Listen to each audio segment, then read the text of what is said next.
தொண்டு செய்து பழுத்த பழம் தூயதாடி மார்பில் விழும் மண்டை சுரப்பை உலகுதொழும் மனக்குகையில் சிறுத்தை எழும் என்ற பாட்டு வரிகளை நினைவூட்டுகின்ற விதத்தில் கருப்புடை தரித்தோர் உண்டு கொடுமையை நறுக்கியே திரும்பும் வாட்கள் என்பதை நிலைநாட்டுகிற விதத்தில் அறிவாசான் தந்தை பெரியார் உருவாக்கி ஊட்டி வளர்த்த சுயமரியாதையை தன்மானத்தை இத்தமிழர் தரணியில் மக்கள் மனதிலே தொடர்ந்து விதைத்து வருகிற அடக்குமுறைகளுக்கு அஞ்சாமல்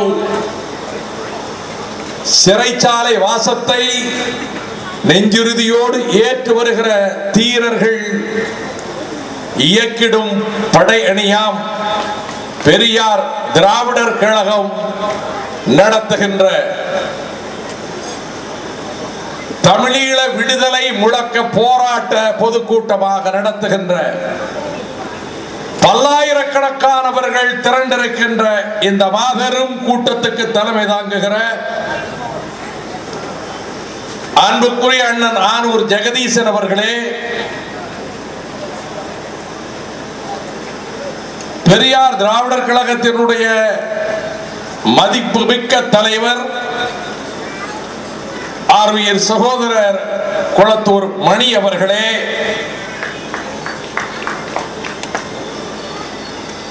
தந்தை பெரியாராக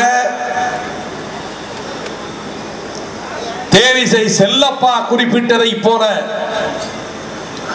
அந்த வெள்ளித்திரையில் சித்தரித்ததோடு மட்டுமல்ல, சுயமரியாதை உணர்வுகளை தாங்கியவராக தன்னை முன்னிலைப்படுத்திக் கொள்ளாமல் ஆண்டுகள் பலவாக தமிழீழ விடுதலைக்கு உறுதுணையாக இருந்து வருகிற அனைவரின் பெருமதிப்புக்குரியவரான ஆர்வீர் சகோதரர் இனமான திரையுலக தாரகை, எங்கள் மனங்களிலே பிரகாசமாக ஒளி வீசுகிற சத்யராஜ் அவர்களே, பெரியார் திராவிடர் கழகத்தினுடைய பொதுச் செயலாளர் ஆர்வீர் சகோதரர் கோவை ராமகிருஷ்ணன் அவர்களே, பெரியார் திராவிடர் கழகத்தினுடைய பொதுச் செயலாளர் ஆர்வீர் சகோதரர் விடுதலை ராஜேந்திரன் அவர்களே, இந்த நிகழ்ச்சியிலே பங்கேற்றிருக்கிற மறுமலர்ச்சி திராவிட முன்னேற்ற கழகத்தின் தென் சென்னை மாவட்ட செயலாளர் ஆர்வீர் இளவல் வேளச்சேரி மணிமாறன், காஞ்சி மாவட்ட செயலாளர் பாலவாக்கம் சோமு, சட்டத்துறை செயலாளர் வழக்கறிஞர் தேவதாஸ், பெரியார் திராவிடர் கழகத்தினுடைய முன்னோடிகளான வழக்கறிஞர் குமாரதேவன், இளங்கோவன், வழக்கறிஞர் இளங்கோவன், வழக்கறிஞர் அமர்நாத், முன்னிலை ஏற்றிருக்கின்ற கொள்கை வீரர்களான ஜெயசீலன், பொற்கோவன், துரைராசு, நிகழ்ச்சியை எழுச்சியின் வடிவமாக அமைக்க பாடுபட்ட அண்ணாமலை, நன்றி சொல்லும் வெங்கடேசன், கேசவன், அன்பு தனசேகரன், குமரன், உமாபதி, டேவிட், பெரியார் உள்ளிட்ட இக்கருஞ்சட்டை படை வீரர்களே, உரிமை நாதம் எழுகின்ற இந்த கூட்டத்துக்கு வந்திருக்கின்ற அன்பு சகோதரிகளே, மதிப்புமிக்க பெரியவர்களே, கூற்றுடன் வேல்வரினும் கூடி எதிர்க்கும் ஆற்றல் அதுவே படை என்ற வள்ளுவன் வாய்மொழிக்கு இலக்கணமாக ஈட்டி வாய்ந்தாலும் இமை கொட்டாது மார்பு காட்டுகிற கூட்டம் தான் தமிழீழ விடுதலைக்கு களமமைக்க துடிக்கின்ற வேங்கைகளின் கூட்டம் என்பதை நிலைநாட்டிக் கொண்டிருக்கின்ற வாலிப பட்டாளமே, மதிப்புமிக்க பத்திரிகையாளர்களே, ஊடகவியலாளர்களே, வணக்கம்.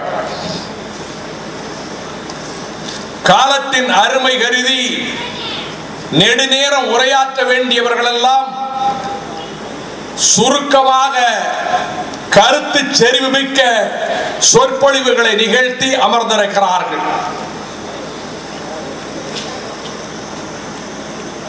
2 சம்பவங்கள் கடந்த 48 மணி நேரத்திற்குள் நடந்திருக்கின்றன. ஒன்று, இந்திய அரசு தமிழீழ விடுதலை புலிகளுக்கு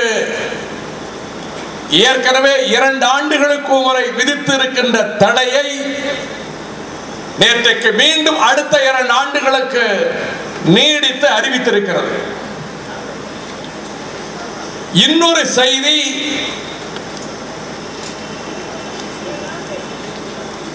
பதினேழு 18 இந்த 2 நாட்களை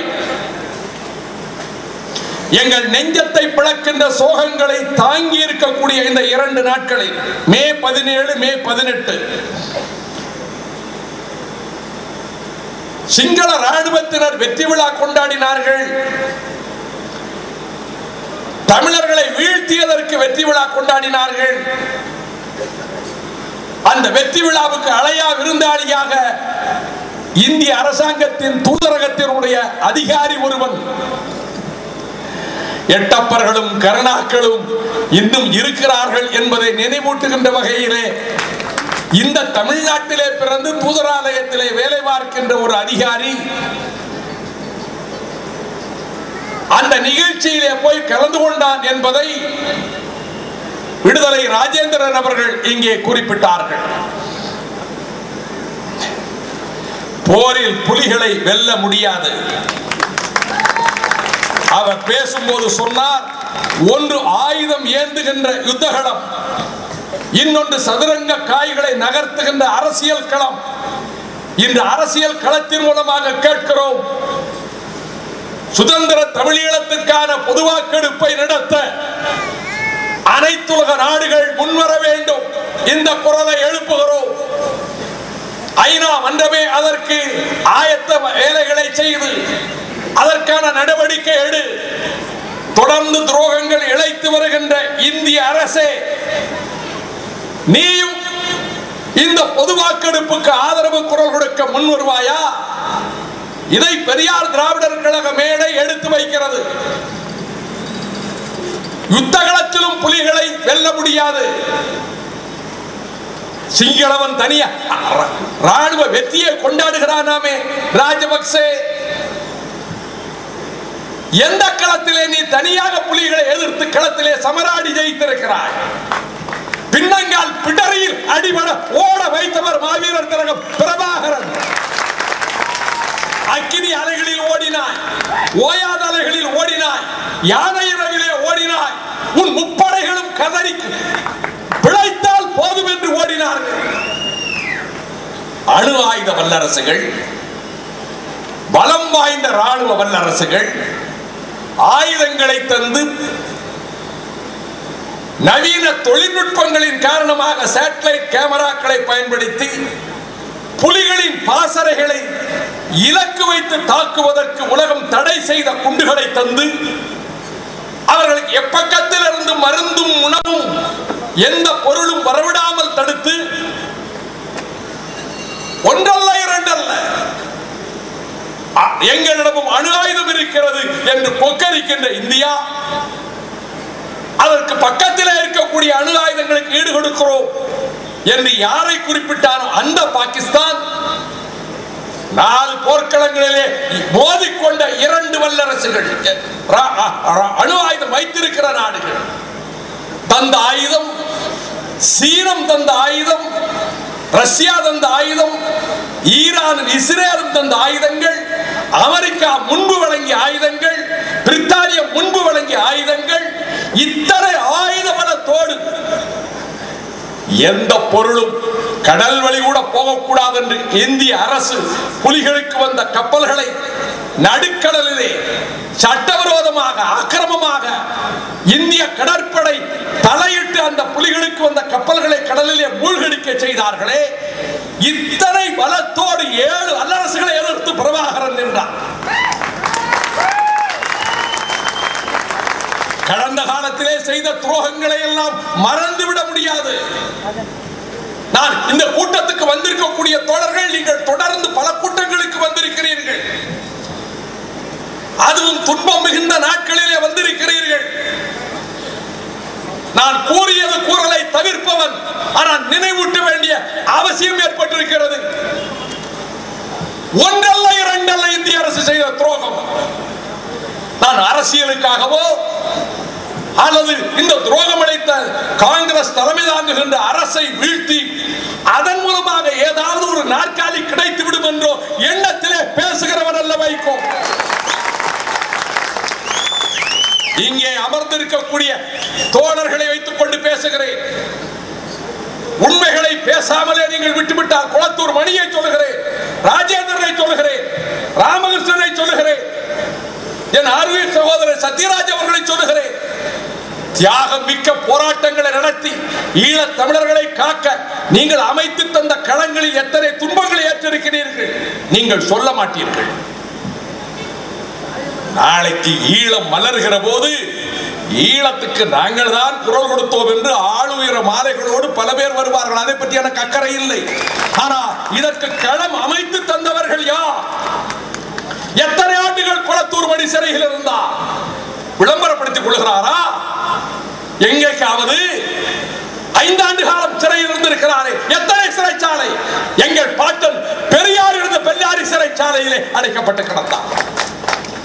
3.5 ஆண்டு காலம் கோவை ராமகிருஷ்ணனும் ஆறுசாமியும் 3.5 ஆண்டு காலம் அடைக்கப்பட்ட அந்த சிறை வாழ்வுக்கு குற்றச்சாட்டு என்ன? விடுதலை புலிகளுக்கு ஆயுதங்கள் சேகரித்து கொடுத்து கொண்டிருந்தார்கள். வெடிமருந்துகள், ஆயுதங்கள் அவர்களுடைய அலுவலகத்திலே, அவர்களுடைய முகாமிலே, அவர்களுடைய வீடுகளிலே இருந்து கைப்பற்றப்பட்டன. 3 சிறையில் அடைக்கப்பட்டார்கள். நான் திராவிட முன்னேற்ற கழகத்திலிருந்து நீக்கப்படுவதற்கு பல்வேறு குற்றச்சாட்டுகள் சொல்லப்பட்டன. பிரதானமான குற்றச்சாட்டு, இன்னும் சொல்லுவேன், எங்கள் இயக்கம் உதித்ததே விடுதலை புலிகளின் கருவறையில் தான். விடுதலை புலிகள் கட்சியை தொடங்கியது மே 5, மறுமலர்ச்சி திமுக உதித்தது மே 6. என் மீது என்ன குற்றச்சாட்டு? கலைஞர் கருணாநிதியை கொலை செய்வதற்கு விடுதலை புலிகள் முயன்றார்கள், என் அரசியல் முன்னேற்றத்துக்கு முயன்றார்கள் என்ற ஒரு பொய்யான அபாண்டமான திட்டமிட்ட குற்றச்சாட்டை ஒரு அனாமதேய உளவுத்துறை அதிகாரியின் மூலமாக தயாரிக்க வைத்து டெல்லிக்கு அனுப்ப வைத்து அந்த குற்றச்சாட்டு வந்ததன் காரணமாக மத்திய அரசு அன்றைய அதிமுக அரசுக்கு அனுப்பி வைக்க, இப்படி ஒரு தகவல் வந்திருக்கிறது என்பதை அதிமுக அரசு எதிர்க்கட்சி தலைவராக இருந்த திமுக தலைவருக்கு அனுப்பி வைக்க, இதை எதிர்பார்த்து காத்திருந்ததனாலே இப்படி ஒரு செய்தி வரப்போகிறது. 10 நாட்களில் பார் முரசொலியில் அதிர்ச்சி தரும் செய்தியை பார்ப்பாய். வைகோவை ஆதரிக்கிறாயா? கட்டம் கட்டி தூக்கி எறிவேன் என்று 10 நாட்களுக்கு முன்னால் சொன்னார். செப்டம்பர் 22ஆம் தேதி சொன்னார். நான் இதெல்லாம் பழைய செய்தி என்பதற்காக கூறவில்லை. இந்த குற்றச்சாட்டின் மீது அவரை கொலை செய்ய திட்டமிட்டதாக, அதற்கு புலிகள் திட்டமிட்டதாக என்னிடம் விளக்கம் கேட்காமல் நான் தீபாவளி அன்றைக்கு வெடிச்சத்தோடு என்னை நீக்கிய செய்தியும் காற்றோடு கரைந்து போகட்டும் என்று நீக்கப்பட்டவர் திமுகவிலே இருந்து. இளைஞர்களுக்காக சொல்லுகிறேன். நான் திராவிட முன்னேற்ற கழகத்திலிருந்து நீக்கப்பட்டேன், அதை பற்றி ஒன்றில்லை. ஆனால் பழி யார் மீது போட்டார்? விடுதலை புலிகள் மீது போட்டார். அந்த குற்றச்சாட்டுகளில் ஒன்று, கோவையிலே பொதுக்கூட்டம், பல்லாயிரக்கணக்கான மக்கள் கூட்டம், ராமகிருஷ்ணனும் ஆறுசாமியும் ஜெயிலுக்குள்ளே. நான் பேசுகிற இடம் சிறை மதில்களுக்கு சற்று தொலைவிலே. அந்த கூட்டத்தில் என் நெஞ்சு வெடிக்க பேசினேன். சிறைக்குள் இருக்கின்ற என் தோழர்களை அவர்களுக்கு தெரிவிக்கிறேன், உங்கள் முழக்கம், உங்கள் குரல், உங்கள் போராட்டம் அது தனிமைப்படுத்தப்படாது. இந்த குரல் அங்கே எட்டட்டும். ஈழத்துக்காக நீங்க துன்பங்களை அனுபவிக்கிறீர்கள். உங்களோடு தோள் கொடுத்து போராட இந்த தமிழகத்து வாலிபர்கள் தயாராக இருக்கிறார்கள் என்று இது ஒரு குற்றச்சாட்டு என்னை நீக்குவதற்கு. அதெல்லாம் போகட்டும். என்னுடைய அன்பு சகோதரர்களே, ஏன் திரும்ப திரும்ப காங்கிரஸ் தலைமையிலான இந்திய அரசை நீங்கள் வசைபாடி கொண்டே இருக்கிறீர்கள்? அவன் தான் தீர்மானத்திலே கூட ஓட்டு போட்டிருக்கிறானே. ஜெனீவா தீர்மானத்திலே கூட அவர்கள் இந்திய அரசு ஆதரித்திருக்கிறதே. வருகிற ஆதரவை பெற்றுக் கொள்ளலாமே என்று நண்பர்கள் நினைக்கலாம். அது குறித்த விளக்கத்தை குளத்தூர் மணி சொன்னார். அதாவது கடந்த அமர்விலே ஜெனீவாவிலே நடந்த கூட்டத்தில் இலங்கையை பாராட்டி கொண்டு வந்த தீர்மானத்தை இந்தியா வரிந்து கட்டி கொண்டு ஜெயிக்க வைத்தது. இலங்கை உறுப்பினர் நாடல்ல மனித உரிமை கவுன்சிலில் அப்பொழுது கீவாவை பக்கத்தில் வைத்துக் கொண்டு 29 நாடுகள் ஆதரவோடு இலங்கை அரசுக்கு பாராட்டு தீர்மானம் மனித உரிமை கவுன்சிலில் நிறைவேற்றப்பட்டது.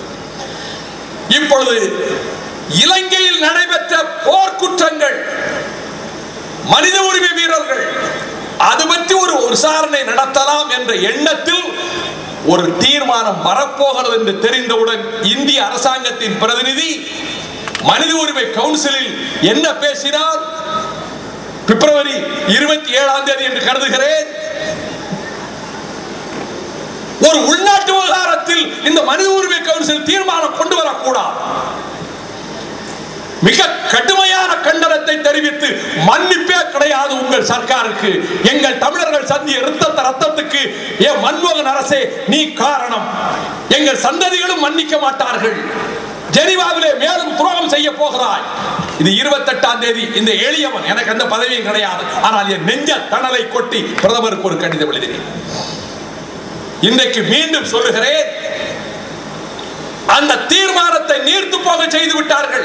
இலங்கையினுடைய அனுமதியோடு ஆலோசனையோடு அந்த இலங்கை அரசு அறிவித்த ஒரு பொய்யான ஆணையம், ஒரு பித்தலாட்ட ஆணையம், அந்த ஆணையத்தினுடைய கருத்துக்களை நடைமுறைப்படுத்த வேண்டும் என்று ஒரு தீர்மானம். ஆகவே நண்பர்களே, இந்திய அரசு தன் போக்கை மாற்றிக் கொண்டு விட்டதாகவோ, பாவத்துக்கு கழுவாய் தேடிக்கொள்ள முனைவதாகவோ, தவறுகளை திருத்திக் கொள்வதாகவோ தப்பு கணக்கு போட்டு விடாதீர்கள். இதை சொல்ல வேண்டியது கடமை. உலகம் பூராவில் இருக்க தமிழர்கள், எம் ரத்த உறவுகள் கொல்லப்பட்டு விட்டார்களே, எங்கள் சகோதரிகள் நாசமாக்கப்பட்டு விட்டார்களே. இதோ குமுதம் தீரா நதியினுடைய வெளியீட்டை என் இடத்திலே மேடையிலே எங்களிடம் கொண்டு வந்து கொடுத்தார்கள். அதை படிக்கிற போதே நெஞ்சம் வெம்புகிறது. அந்த செய்திகளை திரும்ப நினைத்து பார்க்கிற போது மனம் குமுறுகிறது, இதயம் வெடிக்கிறது. இவ்வளவு துன்பமும் துயரமும் இழைத்து விட்டார்களே என்று அவர்களுக்காக கண்ணீர் சிந்த, அவர்கள் எதற்காக ரத்தம் சிந்தினார்களோ அந்த தமிழீழத்தை வென்றெடுக்க பாரிஸிலே, லண்டனிலே, கனடாவிலே, ஆஸ்திரேலியாவிலே, தமிழகத்திலே, தலைநகரிலே, தமிழகத்தின் பல பகுதிகளிலே தமிழர் வாழும் இடமெல்லாம் தங்கள் கண்ணீரை கொட்டிக் கொண்டிருக்கிறார்களே. இந்த நேரத்தில் நேற்றைய தினம் இந்திய அரசு மே 18ஆம் தேதி ஏற்கனவே அவன் நடத்திய வெற்றி விழா என்று அவன் நடத்திய விழாவிலே இந்திய தூதரக அதிகாரி போய் கலந்து கொண்டான். நேற்றைக்கு இந்திய அரசாங்கத்தினுடைய பிரதிநிதியாக டெல்லியிலே இருக்கக்கூடிய நேஷனல் மியூசியம், தேசிய அருங்காட்சியகத்தினுடைய பொது மேலாளர், ஜெனரல் மேனேஜர் பிரவீன் வஸ்தவா என்பவன் இந்திய அரசாங்கத்தின் சார்பில் நேற்றைய தினம் கொழும்பிலே இலங்கை அரசாங்கத்தோடு ஒரு ஒப்பந்தத்தில் கையெழுத்து போட்டிருக்கிறான். யாரோடு கையெழுத்து போடுகிறான்? இலங்கை அரசாங்கத்தினுடைய புத்த சாசன மற்றும் சமயத்துறை அமைச்சகத்தினுடைய செயலாளரோடு, கேசியன் ஹெராத் என்கின்றவனோடு கையெழுத்து போட்டிருக்கிறார். என்ன ஒப்பந்தம்? ஆயிரக்கணக்கான ஆண்டுகளுக்கு முன்பு, 2000 ஆண்டுகளுக்கு முன்பு, நள்ளிரவு வேளையில் அனைவரும் உறங்கிக் கொண்டிருக்கிற நேரத்தில், அம்சதூளிகா மஞ்சத்திலே தன்னுடைய அருமை மனைவி சயனித்துக் கொண்டிருக்கக்கூடிய வேளையில், அருமை பிள்ளை அவன் கண்ணுறங்கும் வேளையில், நோயால் துன்பப்படுகின்றவனை பார்த்து, வயதின் முதுமையால் தள்ளாடுகிறவனை பார்த்து, மறித்து போற ஒரு உயிரற்ற சடலத்தை வீதியில் தூக்கிக் கொண்டு போகிற காட்சியை பார்த்து, இந்த துன்பங்களிலே இருந்து இந்த மனித குலம் விடுபடாதா என்ற வேதனையோடு அரண்மனை வாழ்வை உதறிவிட்டு போறாரே சித்தார்த்தன். அவனுக்கு மனதிலே ஞானம் கிடைத்தது என்றும், ஆசையை அறவே துறந்தான் என்றும், அன்பை போதித்தான் என்றும், கடைபிடித்தான் என்றும், அவனே புத்தன் என்றும் உலகம் போற்றுகிறது. நாமும் போற்றுகிறோம், அந்த புத்தனை போற்றுகிறோம். ஆனால் அந்த புத்தருடைய ஈமக்கிரியை செய்யப்பட்டதற்கு பிறகு கபிலவஸ்துவிலே, அன்றைக்கு அழைக்கப்பட்டது கபிலவஸ்து என்று, அங்கே அவர் எங்கே தகனம் செய்யப்பட்டாரோ புத்தருடைய அந்த ஈம சாம்பலிலே கலந்திருந்த எலும்புகளை, the bones remains relics, 8 பகுதிகளாக பிரித்து 8 இடங்களிலே வைக்கப்பட்டதாக அலெக்சாண்டர் கன்னிங்ஹாம் அவன் 19ஆம் நூற்றாண்டுடைய பிற்பகுதியில், அதாவது ஆர்கியாலஜிக்கல் சர்வேயினுடைய தலைவர், அவன் வெள்ளைக்காரன், இங்கிலாந்து நாட்டுக்காரன். அவன் தான் அகழ்வாராய்ச்சி செய்ததற்கு பிறகு இந்த உண்மையை வெளிக்கொண்டு வந்ததாகவும், கிமு 5ஆம் நூற்றாண்டிலே எழுதிய ஒரு எழுத்தாளருடைய அந்த செய்தியின்படி இந்த புத்தருடைய எலும்புகளும் சாம்பலும் 8 இடங்களில் பிரித்து கொடுக்கப்பட்டதில் கபிலவஸ்துவிலே ஆட்சி செய்து கொண்டிருந்த சாக்கிய மன்னர்களிடம் தரப்பட்டதாகவும், அது மீண்டும் இந்த அகழ்வாராய்ச்சியிலே பூமிக்கடியில் இருந்து புத்தருடைய எலும்பும் சாம்பலில் கலந்திருக்கிற எலும்பு துண்டுகள் கிடைத்ததாகவும், அதை டெல்லியில் தேசிய அருங்காட்சியகத்தில், நேஷனல் மியூசியத்தில் வைத்திருக்கிறார்கள். கொடியவன் ராஜபக்சே மன்மோகன் சிங்குக்கு கடிதம் எழுதினானாம். புத்தருடைய அந்த நினைவு பொருட்கள், ரெலிக்ஸ், அவருடைய எலும்பு துகள்கள், அவற்றை இலங்கை பூராவிலும் கொண்டு போய் நாங்கள் காட்ட வேண்டும், இந்தியாவிலிருந்து அனுப்பி வையுங்கள். ஆகஸ்ட் 20ஆம் தேதியிலிருந்து செப்டம்பர் 5ஆம் தேதி வரை இலங்கையில் உள்ள கொழும்பு உள்ளிட்ட முக்கிய நகரங்களில், கொழும்பிலே, கண்டியிலே, அனுராதபுரத்திலே, பல்வேறு பகுதிகளிலே இந்த புத்தருடைய எலும்பு துகள்கள் இந்தியாவிலிருந்து அனுப்பப்பட்டிருக்கிறது என்று நாங்கள் காட்சி பொருளாக கொண்டு போய் காட்டுவதற்கு இந்திய அரசு அனுப்பி வைக்க வேண்டும் என்று மகிந்த ராஜபக்சே எழுதிய கடிதத்தை ஏற்றுக்கொண்டு மன்மோகன் சிங் அரசு அனுமதி கொடுத்திருக்கிறது. நான் கேட்கிறேன், மே 18ஆம் தேதி உலகம் புறாவும் தமிழன் ரத்த கண்ணீர் வடிக்கிறான். நீ ராஜபக்சே கேட்டான் என்று புத்தருடைய எலும்பு துகள்களை அனுப்ப போகிறாயே. ரத்த குளியல் நடத்தியவன் அல்லவா அவன், தமிழர்களை வேட்டையாடியவன் அல்லவா, எதற்காக நீ அனுப்ப போகிறாய்? கொஞ்சம் யோசியுங்கள். தமிழர்கள் எல்லாவற்றையும் தாங்கிக் கொள்வார்கள் என்று மன்மோகன் சிங் அரசு நினைக்கிறதா? சொரணையற்று செத்து போய்விட்டான் என்று கருதுகிறாயா? எங்களுக்கு உணர்வுகள் எல்லாம் மறந்து போய்விட்டது என்று கருதுகிறாயா? என்ன துணிச்சலும் தைரியமும் இருந்தால் அவன் கேட்பதை எல்லாம் நீ செய்வாய்? இவ்வளவு படுகொலைகளை செய்துவிட்டு வந்தவனுக்கு கொண்டு வந்து பரிவட்டம் கட்ட ஏற்பாடு செய்தாய் ஏழுமலையான் கோவிலிலே. கிரிக்கெட் விளையாட்டு போட்டியை கண்டுகளிக்கின்ற சிறப்பு விருந்தினராக கொண்டு வந்து அவனுக்கு பாதுகாப்பு பட்டாபிஷேகம் செய்தாய். இதற்கு பிறகு அவன் கேட்பதெல்லாம், அதாவது அவர் குறிப்பிட்டதை போல, இலங்கை எதை கேட்டாலும் செய் என்றால் இவன் கூட்டு குற்றவாளி, இனப்படுகொலையினுடைய கூட்டு குற்றவாளி. இந்திய அரசு, மன்மோகன் சிங் தலைமையிலான சோனியா காந்தி இயக்குகின்ற அரசு நடைபெற்ற இனப்படுகொலையில் ஒரு கூட்டு குற்றவாளி. எப்படி மன்னிக்க முடியும்? அது மட்டுமல்ல, இந்த எந்த அருங்காட்சியகத்திலும் இப்ப மோனாலிசா ஓவியம் இருக்கிறது பாரிஸ் பட்டணத்தில், அந்த நாட்டுக்காரன் எங்கேயும் அனுப்ப மாட்டான். கேட்டு பார்த்தால் அனுப்ப முடியாது என்று சொல்லிவிட்டான். ஒரு ஓவியம். புத்தருடைய அந்த 110 ஆண்டுகளுக்கு முன்பு ஒரு முறை அனுப்பியதாக சொல்லி சால்ஜாப்பு சொல்ல முயற்சிக்கலாம். இன்று தமிழர்களின் ரத்தம் படிந்திருக்கிறது. அங்கே எங்களினுடைய அவல குரல் காற்றோடு கலந்திருக்கிறது. எங்கள் சகோதரர்களினுடைய மரண ஓலம் காற்றில் கலந்திருக்கிறது. நீ இங்கே இருந்து எதற்காக அனுப்ப போகிறாய்? பீகார், நான் பிரதம அமைச்சருக்கு கடுமையான ஒரு கண்டன கடிதம் இன்றைக்கு பகலிலே அனுப்பி இருக்கிறேன். பீகார் முதலமைச்சர் அருமை நண்பர் நிதிஷ்குமாருக்கு அனுப்பி இருக்கிறேன். ஏனென்றால் பீகார் மாநிலத்திலே இருந்துதான் கபிலவஸ்துவிலே இருந்து அதை கொண்டு வருவதாக தெரிவிக்கிறார்கள். இதை காட்டுவதன் மூலமாக இலங்கை செய்த இனப்படுகொலைக்கு பிறகு அவனுக்கு ஒரு சர்வதேச நாடுகளின் பார்வையிலே ராஜபக்சே மீது தவறில்லை என்ற தோற்றத்தை ஏற்படுத்த கூட்டு குற்றவாளியான இந்திய அரசு முயற்சிக்கிறது. அந்த திமிரில் தான் அவன் சொல்லுகிறான், தமிழர் பகுதிகளில் இருந்து ராணுவம் வெளியேற்றப்பட மாட்டாது சொல்லிவிட்டான். நேற்றைக்கு தமிழர் பகுதியில் இருந்து ராணுவமோ போலீஸோ அகற்ற மாட்டோம். 3 கிலோமீட்டருக்கு 300 மீட்டருக்கு ஒரு சோதனை சாவடி, சிங்கள ராணுவத்தின் சோதனை சாவடி. 3 கிலோமீட்டருக்கு ஒரு ராணுவ முகாம். நேற்று முன்தின நிகழ்ச்சியிலே கூட அண்ணன் நெடுமாறன் அவர்கள் தலைமையில் நடைபெற்ற நிகழ்ச்சியிலே கூட சொன்னேன். கணக்குறிஞ்சி அவர்களும் பேராசிரியர் ராஜேந்திர அவர்களும் தந்திருக்கிற முள்ளிவாய்க்கால் ரத்த சாட்சியம் நெஞ்சை பிழிகிறது. ஓமந்தையிலே இருந்து யாழ்ப்பாணம் செல்லுகிற பாதை ஏனையன் தேசிய நெடுஞ்சாலை. அந்த ஓமந்தை சோதனை சாவடியை கடந்துதான் தமிழர் பகுதிக்கு போக முடியும். அங்கு இருப்பவன் சிங்களவன், சிங்கள ராணுவ முகாம். அந்த சோதனை சாவடியில் இருக்கிறார்கள். வழிநடுக தமிழ் பெயர்கள் இல்லை, வழிநடுக சிங்கள சொற்கள். எங்கு பார்த்தாலும் சிங்கள ஆதிக்கம். இன்னும் சொல்லுகிறேன் சகோதரர்களே, நான் எந்த மதத்தையும் ஆதரிப்பவன் அல்ல. ஆனால் அவரவர்கள் உரிமை வழிபாட்டு தலம். பகுத்தறிவிலும் நாத்திகத்திலும் அழுத்தமான நம்பிக்கை கொண்ட தோழர்கள் தான் பெரியார் திராவிடர் கழக தோழர்கள்.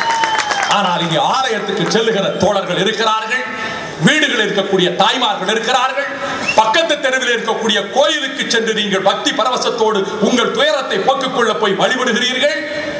அது வழிபாட்டு தலங்கள். வழிபாட்டு தலங்கள் அனைத்து இடத்திலும் கொண்டு வந்து புத்தகாரத்தை அமைத்து விட்டார்.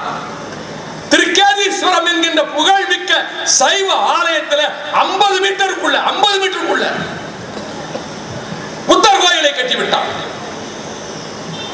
அது மட்டுமல்ல, பலாலி உயர் பாதுகாப்பு வலயம் என்கிற அந்த ஒரு இடத்துக்குள் மட்டும் ஏறத்தாழ 88 புத்தர் சிலைகளை வைத்திருக்கிறார். இதை குறிப்பிலே தருகிறார்கள். எல்லாம் பௌத்த விகாரங்கள் ஆக்கப்பட்டு பௌத்தமயமாக்கப்படுகிறது. இஸ்லாமியர்களினுடைய வழிபாட்டு தலம் உடைத்து நொறுக்கப்பட்டது. கொழும்பிலிருந்து 80 கிலோமீட்டர் தொலைவிலே புத்தளத்தின் பகுதியில் இருக்கக்கூடிய 1 லட்சம் முஸ்லிம்கள் மீள் குடியேற்றமின்றி வாடுகிறார்கள். வழிபாட்டு தலங்கள், தேவாலயங்கள், தமிழர்கள் வழிபடுகின்ற சிவன் கோயில், முருகன் கோயில், எல்லா இடங்களிலும் புத்தர் சிலைகள், பௌத்த விகாரைகள். கருணையை போதிக்கவா, அன்பை போதிக்கவா? இல்லை. இது it is a Buddhist state, it is a Singala nation. இது சிங்கள நாடு, இது பௌத்தர் நாடு. இங்கு வேறு எவருக்கும் இடமில்லை. அதனால் தான் தமிழர் தாயகமா அந்த பேச்சுக்கே இடமில்லை என்று சொன்னான். பூர்வீக தாயகம் என்று அந்த உரிமைக்கே இடமில்லை, அப்படி ஒன்று கிடையாது என்றால் ராணுவம் போகாது என்கிறான்.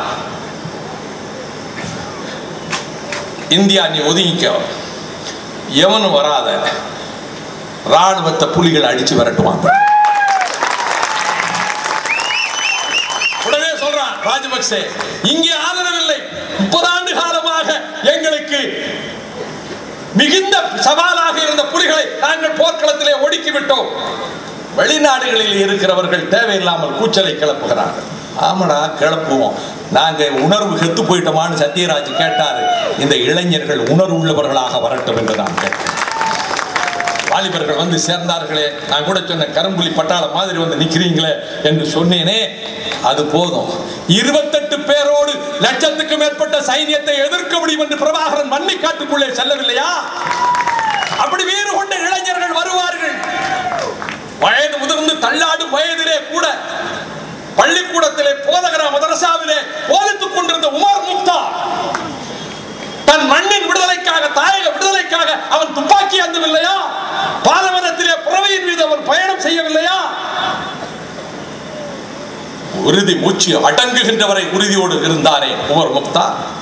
தூக்கிலே போட போகிற போது சொன்னார், உங்கள் சர்வாதிகாரி முசோலினிக்கு சொல்லி வையுங்கள், அவன் மரணம் மிக கொடுமையாக இருக்கும், முன்கூட்டியே அவனுக்கு சொல்லி வையுங்கள். அந்த திரைப்படத்தை பார்த்திருப்பீர்களே, அது அதாவது அதற்கு அடுத்து இளைஞர்கள் முன்னெடுத்து செல்வார்கள் என்பதற்காக உமர் முக்தார் தூக்கிலிடப்பட்ட போது அவர் கையிலே இருந்த அந்த மூக்கு கண்ணாடி கீழே விழுகிறது. ஒரு 5 வயது சிறுவன் அந்த மூக்கு கண்ணாடியை தூக்கி கொண்டு ஓடுகிறார். அதை போல இந்த கருத்துக்களை சொல்வது வேறு எந்த நோக்கத்திலும் இல்லை தோழர்களே. ஓட்டு கேட்பதற்கோ, கட்சிக்கு ஆள் திரட்டவோ, பதவி சிம்மாசனத்தை பார்க்க வேண்டும் என்றோ அல்ல. பிறந்த பொன்னாடு தமிழ்நாடு. இந்த தமிழகத்துக்கு பக்கத்திலே 18 கல் தொலைவிலே இவ்வளவு கொடுமைகள் நடந்திருக்கிறதே, இதற்கு பாடம் கற்பிக்க வேண்டாமா? சுதந்திர தமிழீழத்துக்கு பொது வாக்கெடுப்பு நடத்த வேண்டும் என்று கேட்கிறார்களே. என்னுடைய அன்பு சகோதரர் மணி அவர்களே, முன்பு விடுதலை புலிகளை ஆதரித்து பேசினாலே தேச துரோகம் என்றார்கள். புலிகளை ஆதரித்து பேசினால் அரசியலில் முகவரி இருக்காது என்றார்கள். வைகோ வீணா போனதே புலிகளை ஆதரிச்சுதான் என்று சொன்னார்கள். அதை பற்றியெல்லாம் கவலைப்படல. என் வாழ்க்கையிலே ஒரு நிம்மதி எனக்கு என் தோழர்களுக்கும், எந்த கட்டத்திலும் நாங்கள் புலிகளோடையே ஆதரித்து வந்திருக்கிறோம். அந்த ஒரு பெருமையை எங்களுக்கு எது இழப்பல்ல. என்ன இழக்க போறோம்? ஒண்ணும் கிடையாது, எதுவும் இழப்பல்ல. இன்றைக்கு வீதிகளிலே நாங்கள் தலை நிமிர்ந்து போகிறோம் என்றால் நாங்கள் ஆதரித்து வந்திருக்கிறோம். ஏன் நீதிமன்றத்திலே சொன்ன நேற்றைக்கு ஆதரிச்சோம், இன்னைக்கு ஆதரிச்சோம், என்னைக்கு ஆதரிப்போம். இன்று கடையிலே போய் புலின்னு விலைக்கு கேட்டா கூட புலின்னு சொல்லி உள்ள பிடிச்சு போட்டுருவான்னு பேசாத நபர்களை பற்றி எனக்கு தெரியும். இன்றைக்கு விடுதலை புலிகளை, தமிழீழத்தை ஆதரித்து பேசுவதற்கு வந்திருக்காருன்னா சந்தோஷப்படுறேன். உங்களுடைய பேட்டி கூட பார்த்தேன், சரியாத்தான் இருக்கு. அது நான் அதை ஒத்துக்கிறேன். அதை சொன்னா தான் இனிமே முடியும். வந்தீங்க புலிகளை பற்றி பேசுவது தப்புன்னு சொல்லி தமிழீழத்தை ஆதரித்து பேசினா அரசியலில் முகவரி இல்லாமல் போயிடும். இப்பொழுது தமிழீழத்தை ஆதரித்து பேசுகிற அளவுக்கு ஒரு கட்டம் வந்திருக்கிறதே, அதுவே வெற்றி தான். இல்லாவிட்டால் என் உயிர் இருக்கின்ற போதே தமிழீழத்தை பார்க்காமல் நான் மறைவேனா என்று கோபாலபுரத்தார் சொல்வாரா?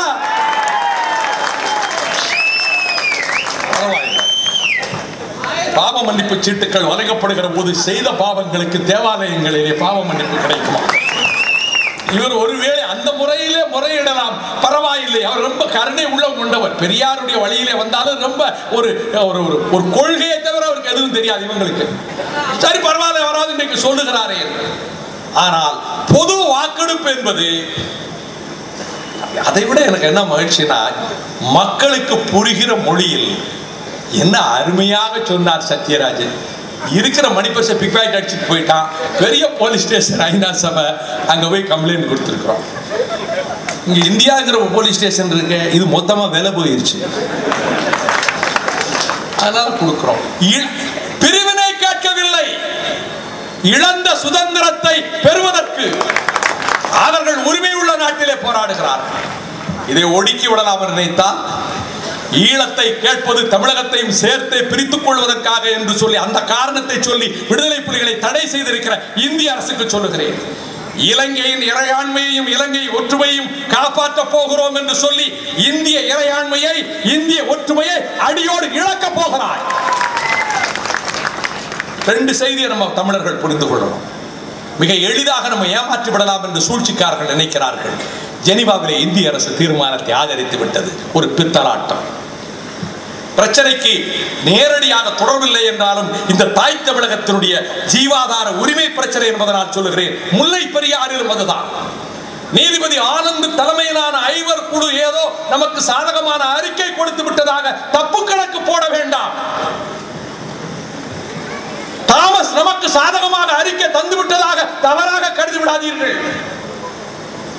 தமிழகத்துக்கு அது பெரும் பாதகமானது என்று நம்முடைய மூத்த பொறியாளர் சங்கம் திட்டவட்டமாக தெரிவித்திருக்கிறது. ஆனந்த் குழுவினுடைய அறிக்கையை ஆபத்து காத்திருக்கிறது. அணையை உடைப்பதற்கு பணம் ஒதுக்கி வைத்திருக்கிறார். புதிய அணை கட்டப்போகிறோம் என்று சொல்லி அணையை உடைக்கின்ற வேலையில் ஈடுபட்டு வருகிறார். ஆழமாக போடப்பட்ட 8 துளைகளை அடைக்க வேண்டியதுதானே ஆய்வுக்கு இன்று வரை அடைக்க சொல்லி இருக்கிறானா? நான் தமிழக அரசுக்கு சொல்லுகிறேன், அதனுடைய காவந்து பாதுகாப்பு மத்திய ரிசர்வ் போலீஸுக்கு வேண்டும் என்று கேட்டோம். மன்மோகன் ஏற்கவில்லை. நம்முடைய அணை தானே, நம்ம அணை, அவன் எப்படி பட்டியல போட முடியும்? பெண்ணிக்கு கட்டிய அணை நம்ம அணை. அந்த துளைகளை நிரப்ப வேண்டியதற்கு ஆக்கப்பூர்வமான நடவடிக்கை துணிந்து தமிழக அரசு எடுக்கட்டும். ஏன் சொல்லுகிறேன் எனில், நம்மை எளிதில் ஏமாற்றி விடலாம் என்று சூழ்ச்சிக்காரர்கள் நினைக்கலாம். வாக்கெடுப்பு கேட்கிறீர்களே, ரெஃபரண்டம் கேட்கிறீங்களே, இது சரிதானா? ஆயுத போராட்டத்தின் மூலமாக கேட்டோம். ஈழ தமிழீழத்தை அமைத்தே வைத்திருந்தார். தற்காலிக பின்னடைவை ஏற்படுத்தி இருக்கிறார். இன்று உலகத்தில் பல நாடுகளில் நடைபெற்றிருக்கக்கூடிய அந்த பொது வாக்கெடுப்பை கேட்கிறோம். ஒவ்வொரு தேசத்தினுடைய ஆயுளை பற்றி எப்பொழுது பிறந்தது என்று சத்யராஜ் கேட்டார். இந்தியா எப்பொழுது பிறந்தது? பிரிட்டிஷ்காரனுடைய நத்தி கம்பு உருவாக்கியது இந்த இந்தியா. அதனால் தான் இன்றைக்கு தந்தை பெரியார் தன் கடைசி மூச்சு அடங்குவதற்கு முன்பு எழுப்பிய அதே முழக்கத்தை வைத்து கேட்கிறோம். நீ இதே போக்கிலே போனால் தமிழ்நாடு தமிழருக்குத்தான் என்ற குரல் மீண்டும் ஒலிக்கும். அதிகபட்சம் என்ன போடுவேன், புதுசா என்ன கேஸ் போட்டுருவேன். இறையாண்மைக்கு விரோதமானது தேச பாதுகாப்பு சட்டம், அதை பற்றியெல்லாம். ஆனால் பொது வாக்கெடுப்பு என்பது புதிய புதிய தேசங்கள் வளர்ந்திருக்கிறதே. ஸ்லோவேனியா புதிய நாடாகிவிட்டது. பொது வாக்கெடுப்பில் 1990 டிசம்பர் 23 பொது வாக்கெடுப்பு 83% பேர் ஆதரவாக வாக்களித்தார்கள்.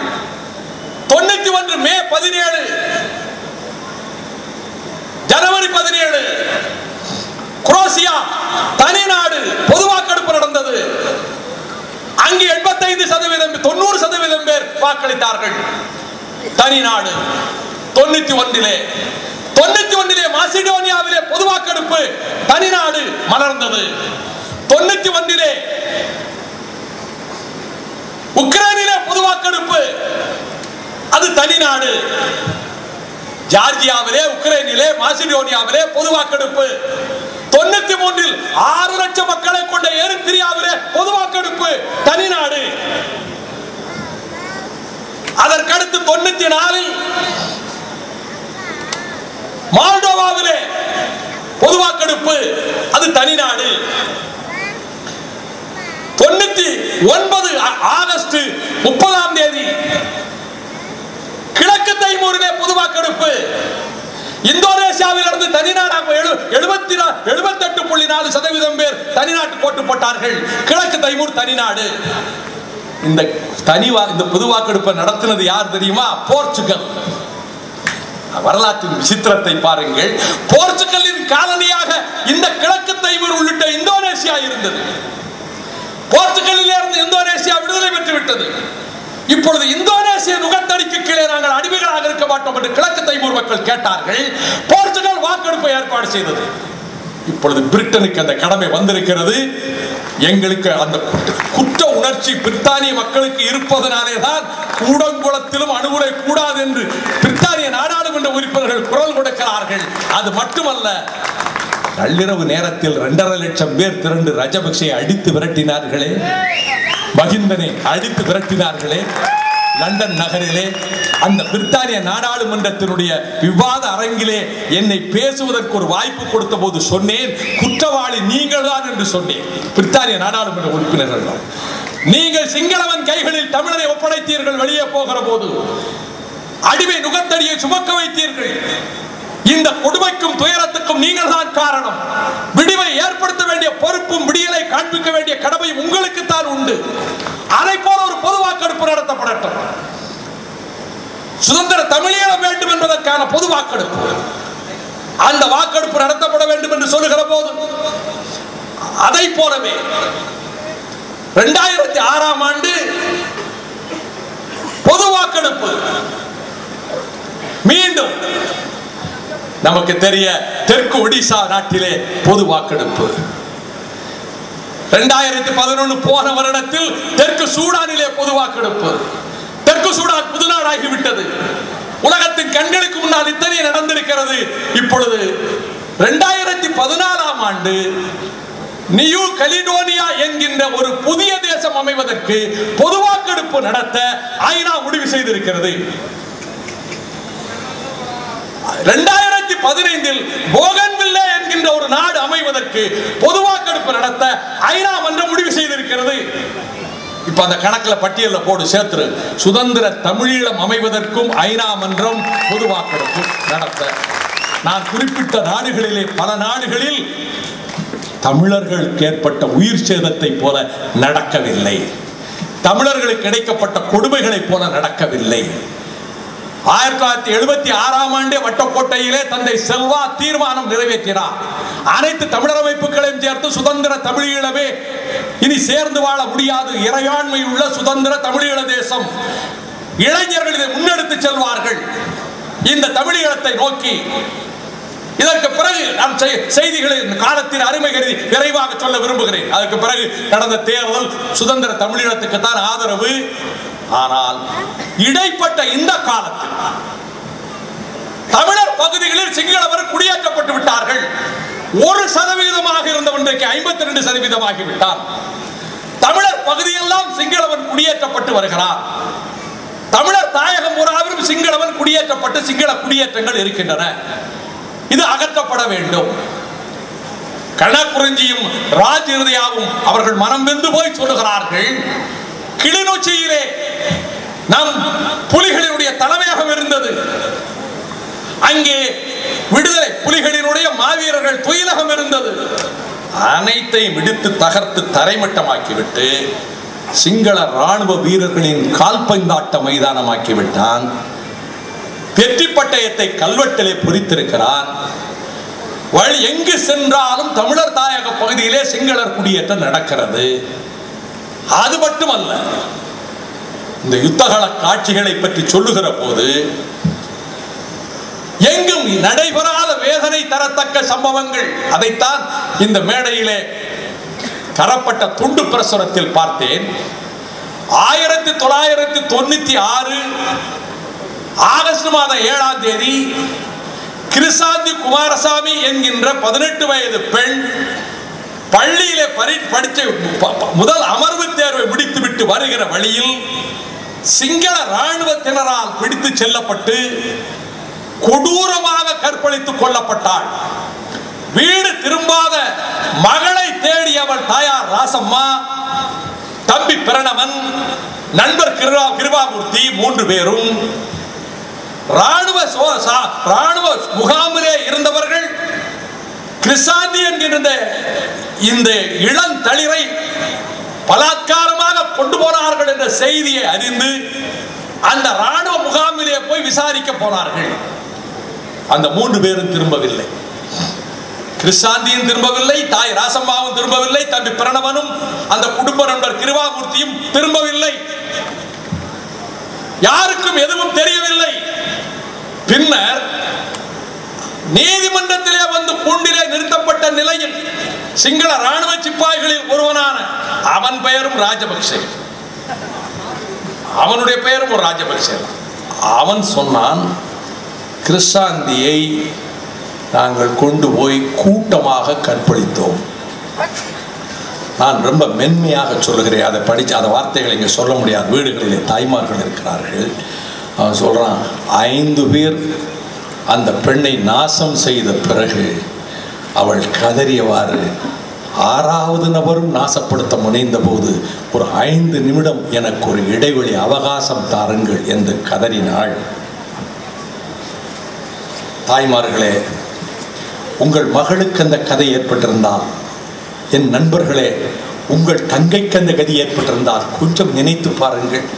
துண்டு துண்டா அருவாள் எடுத்து வெட்டணும்னு நினைப்போம் இல்லை, துண்டா தலையை சீவணும்னு நினைப்பான்ல, நடக்குல்ல ஊரில். நான் ரொம்ப பட்டிக்காட்டாள், அதனால சொல்கிறேன். இவ்வளவு நடந்த பிறகு அவன் சொல்லுகிறான், அந்த அவகாசத்தை நாங்கள் தரவில்லை. அவள் கதற கதற கற்பழித்துக் கொண்டார்கள். இதன் பிறகு இந்த சம்பவத்தை நான் அன்பு சகோதரர்களுக்கு தெரிவிக்கிறேன். சுதந்திர தமிழீழம்தான் தீர்வு. அதற்கு பொதுவாக்கெடுப்பு நடத்தப்பட வேண்டும் ஈழத்தில். அதற்கு முன்பாக சிங்கள ராணுவமும் போலீசும் முற்றாக வெளியேற்றப்பட வேண்டும். அனைத்துலக நாடுகளினுடைய மேற்பார்வையிலே பொதுவாக்கெடுப்பு அங்கு நடத்தப்பட வேண்டும். சிங்கள குடியேற்றங்கள் அகற்றப்பட வேண்டும்.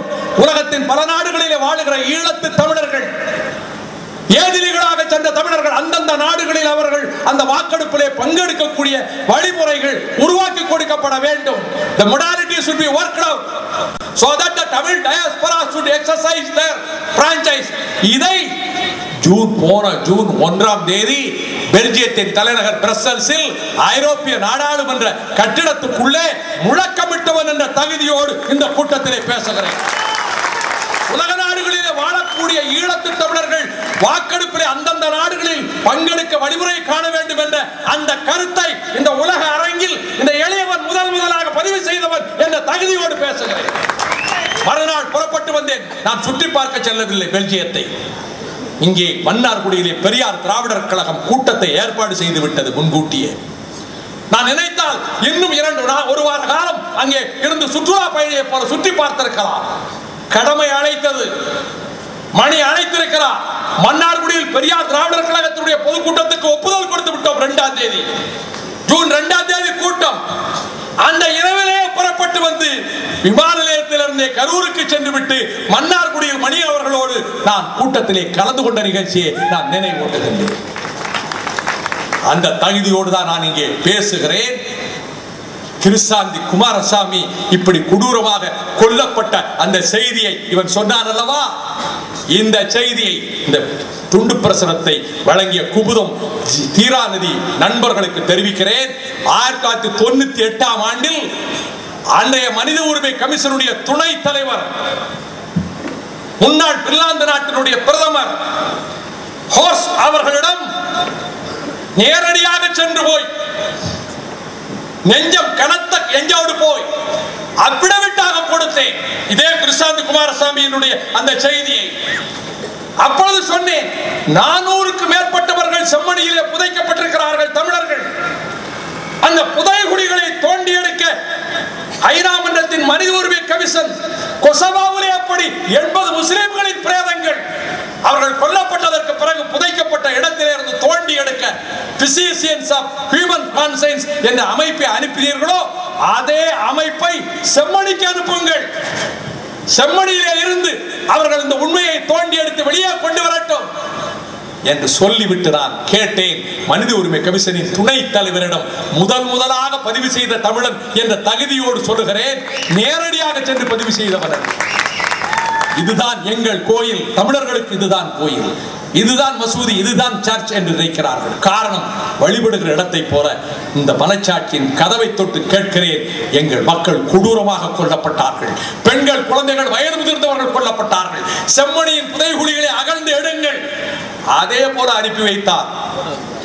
மனித உரிமை கமிஷனின் அதே பிசிசியன்ஸ் ஆஃப் ஹியூமன் கான்சைன்ஸ் அந்த அமைப்பை அனுப்பி வைத்தார். தோண்டினார்கள். 400 பேர் புதைக்கப்பட்ட உண்மை. வயது முதிர்ந்தவர்கள் கூட கைகளிலே பின்னால் விலங்கு போடப்பட்ட நிலையிலே அந்த உண்மை வெளிவந்தது. இன்னொரு கொடூரமான உண்மை, கிருஷ்ணாந்தியினுடைய அந்த உடல் மிக கோரமான முறையிலே அவள் சிதைக்கப்பட்டிருக்கலாம் கற்பழிக்கப்பட்டதற்கு பிறகு என்று கூறிவிட்டு அந்த தாய், தம்பி, நண்பருடைய உடல்களை துண்டு துண்டாக அவயவங்களை ஆக்கி அது தனித்தனியாக அவர்கள் பிளாஸ்டிக் பைகளிலே போட்டு வைத்திருந்தார்கள். இந்த கொடுமையை தெரிவிக்கின்ற போதுதான் 1997 மே 17 துன்பம் நிகழ்ந்த மே 17 அங்கே கோணேஸ்வரி முருகேச பிள்ளை என்கின்ற ஒரு கோயில் பட்டரின் மனைவி, 35 வயது, 4 குழந்தைகளுக்கு தாய், ராணுவம் வீட்டுக்குள் புகுந்தது. 3 பிள்ளைகள் வெளியே போயிருந்தார்கள். 4 வயது குழந்தை அங்கே அழுது கொண்டிருந்தது. அந்த குழந்தையை மூலையிலே வைத்துவிட்டு கொடூரமாக கற்பழித்தார்கள். அதைவிட என்னவென்றால், அதற்கு பிறகு இந்த உண்மை வெளியே வரக்கூடாது என்று a grenade was inserted into her vagina which exploded. பிறப்பு உறுப்புக்குள்ளே நாம் தாயின் கர்ப்பத்திலே இருந்து தானே வந்தோம். அது வழிபடும் கோயில் தானே. ஒவ்வொரு மனிதனும் ஒவ்வொரு மனுஷியும் அந்த கர்ப்பத்தின் வாசலில் இருந்தானே வந்தோம்.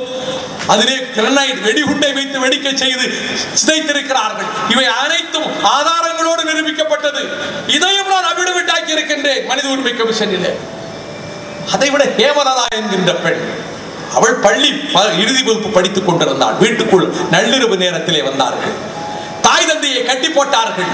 வாயிலே துணியை வைத்து அடைத்தார்கள். இந்த பெண்ணை தூக்கி கொண்டு போனார்கள். மறுநாள் தான் தெருவாருக்கு தெரிந்தது. வீட்டிலிருந்து யாரும் வெளியே வரவில்லை என்று போய் பார்த்தார்கள். கட்டப்பட்டிருந்த தாய் தந்தையினுடைய கட்டுக்களை அவிழ்த்து தேடினார்கள். எங்கும் கிடைக்கவில்லை. ஒரு தென்னந்தோப்புக்கு ஓடைக்கு பக்கத்திலே ஹேமலதாவினுடைய உயிரற்ற சடலம் கிடந்தது. கொண்டு போய் மருத்துவ பரிசோதனைக்கு கொண்டு போனார்கள். போஸ்ட்மார்ட்டத்துக்கு அந்த பீரிஸ் என்கிற அந்த டாக்டர் அவர் போஸ்ட்மார்ட்டத்தை ரெக்கார்ட் பண்ணும்போது அவர் சொன்னார், this is a heinous crime. நான் இதை எழுத முடியல, பதிவு செய்ய முடியல. I am unable to register my opinion because a grenade was inserted into her vagina which exploded. தடயங்களை அளிப்பதற்காக, கற்பழித்த தடயங்களை அளிப்பதற்காக இந்த பாலியல் கொடுமைகளை இந்த சகோதரிகளுக்கு இவ்வளவும் செய்துவிட்டு எத்தனை தாய்மார், 89,000 பெண்கள், தமிழ் பெண்கள் விதவைகளாக இருக்கிறார்கள் என்றார். எத்தனை பெண்கள் சிங்களவன் சுக்கிலத்தை சுமக்க நேர்ந்தது என்று தற்கொலை செய்து கொண்டு படித்தார்கள். இவ்வளவு இழிவும் இவ்வளவு துயரமும் அந்த மக்களை சூழ்ந்து விட்டது. அதைவிட கொடுமை, நேரடியாக போய் பார்த்து விட்ட ராஜ்யர் சொல்லுகிறார், இந்த யுத்தம் நடந்த காலத்தில் பட்டினியால் மக்கள் செத்தார்கள்.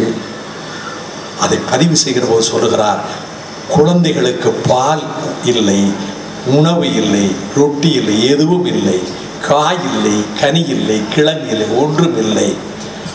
அவர் சொல்லுகிறார், மண்ணை தோண்டி மண்ணுக்குள் ஏதாவது கிழங்கு இருக்குமா என்று தேடினார்கள், கிடைக்கவில்லை, மண்ணை தின்றார்கள். பதிவு செய்திருக்கிறார்.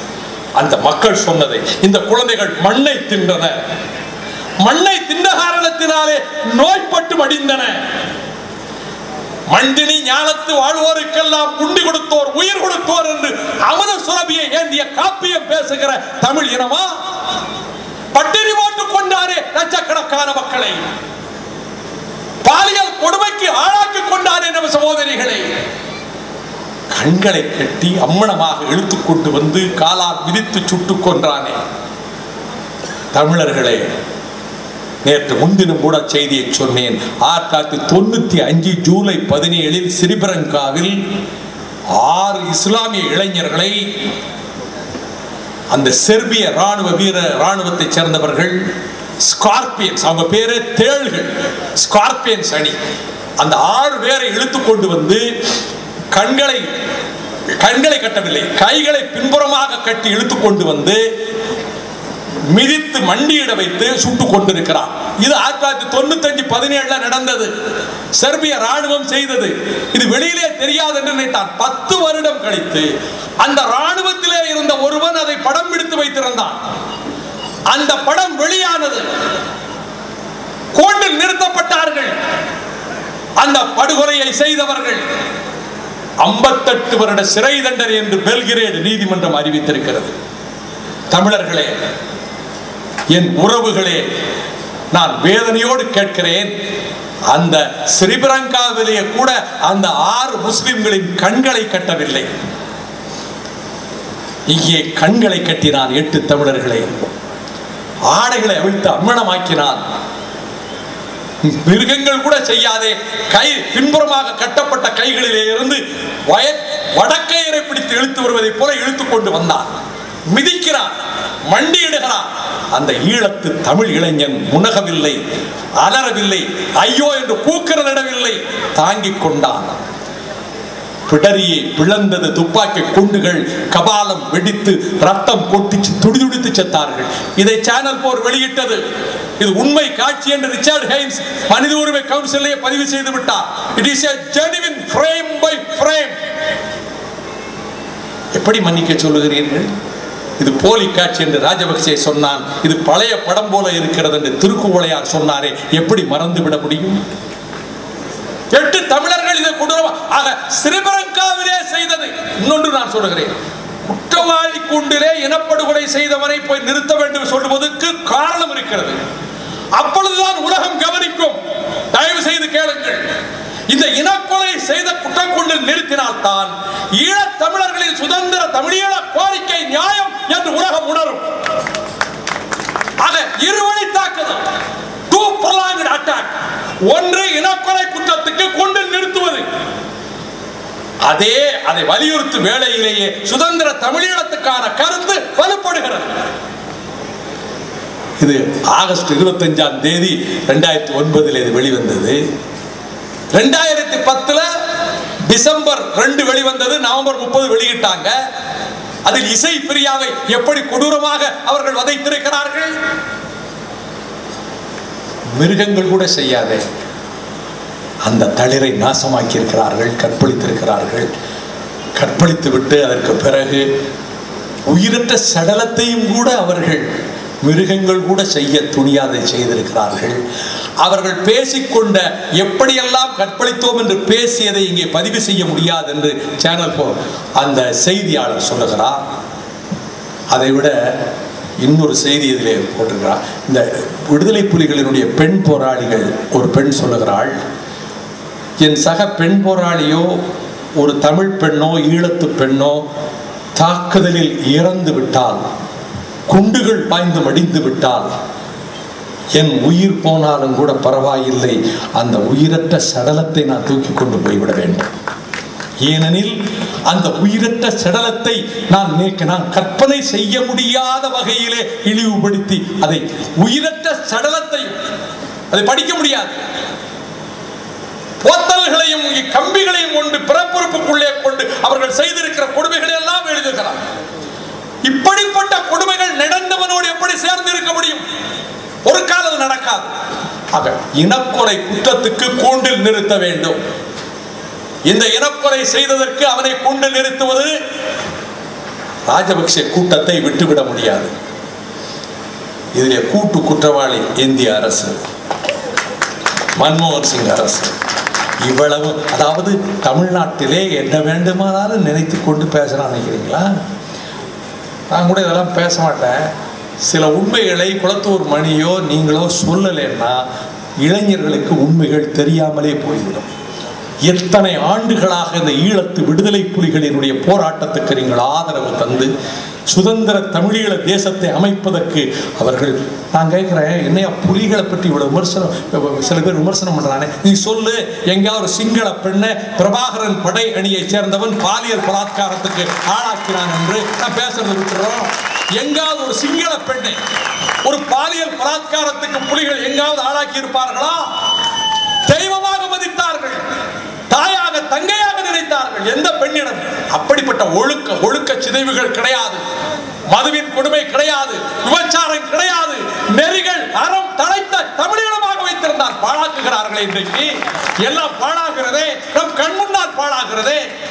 ஆகையினால் தான் என்னுடைய அன்புக்குரியவர்களே, நீங்க சொன்னாரு நம்ம சத்யராஜ் அவர்கள், அவர் 24 வருஷத்துக்கு முன்னாடி நடந்ததை பற்றி சொன்னதில் ஒரே ஒரு செய்தி நான் சொல்லிடுறேன். நான் அந்த நஞ்சு குப்பி அவர்கள் கட்டியிருந்த போது நான் ஒரு ஏதோ வீரதீர பராக்கிரமத்துக்காக நான் கட்டணும்னு சொல்லலை. நான் புலி ஆயிட முடியுமா? அவர்கள் தியாகத்தை நான் செய்ய முடியுமா? முடியாது.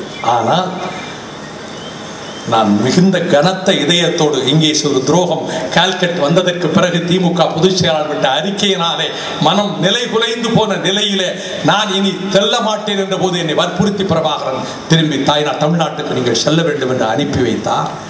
அப்படி அனுப்பி வைக்கிற போது நான் கேட்டேன், ஒரு முன்னும் பின்னுமாக செல்லுங்கள், பக்கத்திலே செல்லுங்கள். நான் ஒரு அற்பமானவன், ஆனா எனக்கு 56 பேரை பாதுகாப்புக்கு போட்டு வான் எங்கே, யானை இரவிலே கொடியேற்றி வைத்த வாணி எங்கே, எதிரிகளை கதிகளடிக்க எடுத்த தளபதி பால்ராஜ் எங்கே, அவர் அப்படிப்பட்ட 7 தளபதிகளை உடன் அழைப்பு பத்திரமா கொண்டு விட்டுட்டு வாங்க. அப்பொழுது நான் கேட்டேன், ஒருவேளை இந்திய ராணுவம் சுற்றி வளைத்துக் கொண்டு தாக்கினால், அவர்கள் எண்ணிக்கை அதிகமாக இருந்து நமக்கு இழப்பு ஏற்பட்டால், தப்பித்தவறி நான் பிடிபட்டால், இந்த பாசறை எங்கே இருக்கிறது என்று அறிந்து கொள்வதற்கு அவர்கள் நகக்கண்களிலே ஊசி ஏற்றினால் என்னால் எப்படி தாங்க முடியும்? குப்பி கடித்து அவர்கள் தங்களை போக்கிக் கொள்வார்கள். அப்ப என் நிலைமை என்ன என்று. அப்படியெல்லாம் ஒன்றும் நடக்காதுன்னு என்ன, நீ அப்படியெல்லாம் ஒரு காலம் உங்களுக்கு நடக்காது. ஒருவேளை எது நடக்கக்கூடாதுன்னு இருக்கு, நடந்துச்சுன்னா. ஆகையினாலே எனக்கும் ஒரு குப்பி இருந்தா, அப்படி ஒரு நிலைமை வந்தா காப்பாற்று. நான் இன்றைக்கு இதுவரைக்கும் சொல்லல, நான் இன்னைக்கு சொல்றேன். சொல்ல வேண்டிய கட்டம் ஏன் வருது? நாங்கள் உண்மையாக தமிழீழத்துக்கு போராடுகிறோம். இழப்பென்று நாங்கள் எதையும் நினைக்கிறோம்.